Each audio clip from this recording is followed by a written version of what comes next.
नए साल से दिल्ली वालों के लिए सरकार ला रही है एक नया तोहफा। भारत टैक्सी सेवा की औपचारिक शुरुआत होने जा रही है। केंद्र सरकार के मिनिस्ट्री ऑफ कॉर्पोरेशन की ओर से शुरू की जा रही ये सरकारी टैक्सी सेवा 1 जनवरी से दिल्ली की सड़कों पर परिचालन शुरू करेगी। इसका उद्देश्य कोऑपरेटिव मॉडल के जरिए सस्ती, भरोसेमंद और ड्राइवर हितैषी टैक्सी उपलब्ध करवाना है, जो निजी टैक्सी कंपनियों के लिए बड़ी चुनौती मानी जा रही है।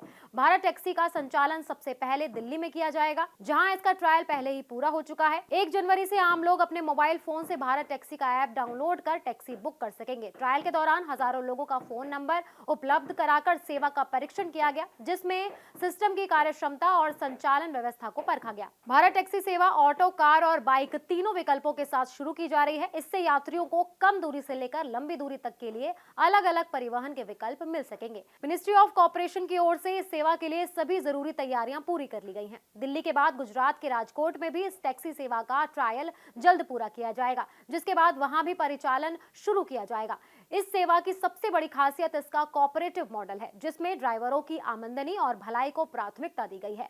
भारत टैक्सी सेवा में होने वाली कुल कमाई का 80% से ज्यादा हिस्सा सीधे ड्राइवरों को मिलेगा। बाकी लगभग 20% राशि भी ड्राइवरों के परिचालन में खर्च और वेलफेयर गतिविधियों में उपयोग की जाएगी, जिससे उन्हें लंबे समय तक लाभ मिल सकेगा। दिल्ली में भारत टैक्सी सेवा के लिए अब तक 56,000 से ज्यादा ड्राइवरों ने पंजीकरण करा लिया है। ये आंकड़ा दर्शाता है कि ड्राइवर समुदाय में इस सरकारी कोऑपरेटिव मॉडल को लेकर खासा उत्साह है।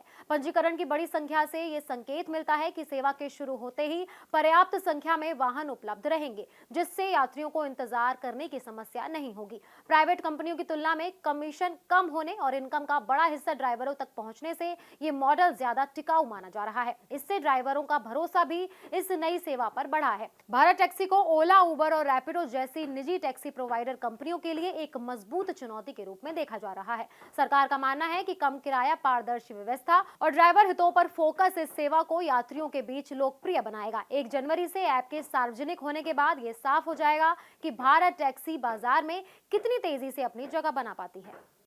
Subscribe now and press the bell icon. Never miss an update.